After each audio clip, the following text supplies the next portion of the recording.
Hello, my name is AJ. I'm your hypoxia coach for today, and we have level 5.1 wall hinge abduction. This is with leg resistance, so shorter loop. We go with the short yellow loop, and contralateral. Contralateral simply means on the opposite side of the body. So we are going to stand on our right foot with the band under the right foot, and then the other side of the band is going to be in the left hand, opposite side of the body. So you learn a lot about exercise science and terminology here in these hypoxia workouts, which does help with exercise results, understanding your anatomy and being able to visualize your muscles. It actually, research has certainly shown that that helps to increase activity of the intended muscle, the intended working muscle. So it's good. If you're working with a hypoxia coach and they've suggested some other resistance for you or sets or reps based on your assessment, you of course want to follow that because that's there to optimize your program. Otherwise, this is a perfect starting place. So let's begin. Short yellow loop ball.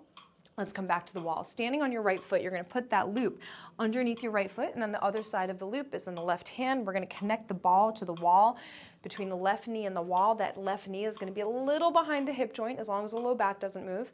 Okay, starting equally weighted on the 3 points of the foot tripod with the foot a little spread because we are doing footwork with this exercise. Big toe, pinky, heel, equally weighted as the foot tripod. Here's what the exercise looks like. Blow. Hiss.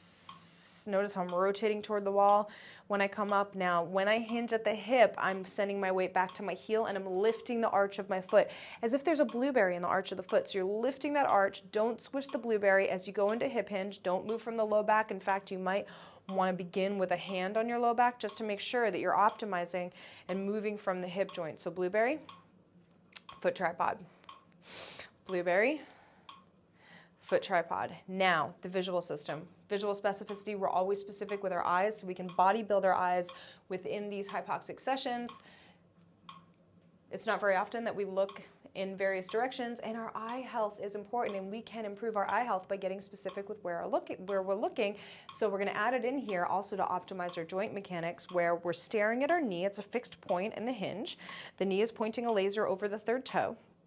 And then when I come upright and I rotate toward the wall, squeezing this right glute, the rotation comes from the right glute, I'm staring at a fixed point on the wall. Mine is a little dot on my fuzzy hexagon. Yours can be whatever you find, but just get specific with it and stare at it every single time. So we go hinge, stare at the knee, and upright, stare at the wall.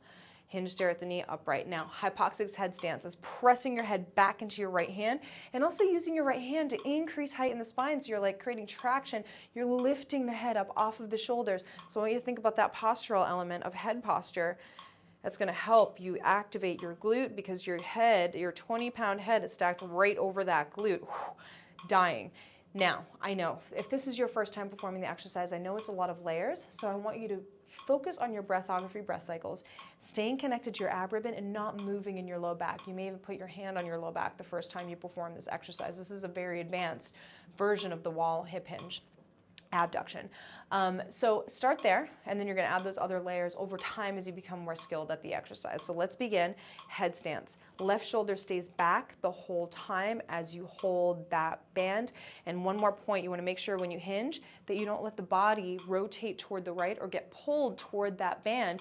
One of the things that you're doing, and your glute is working hard to make this happen, is that you're resisting rotation, meaning you're not letting yourself get pulled over to the right, but you're keeping that left shoulder back and you're keeping your pelvis nice and level as you hinge.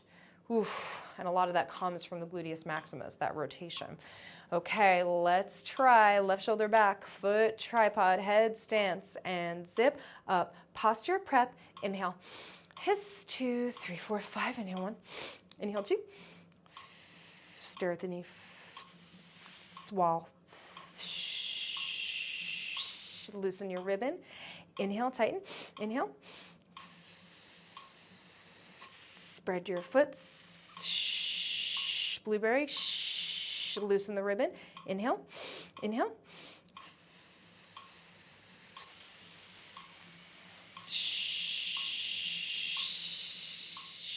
Inhale. Inhale. Head is back. Loosen the ribbon, tighten, inhale.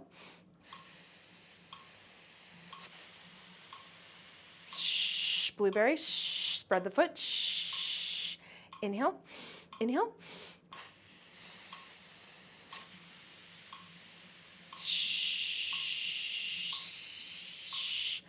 Inhale, tighten the ribbon. One more breath cycle.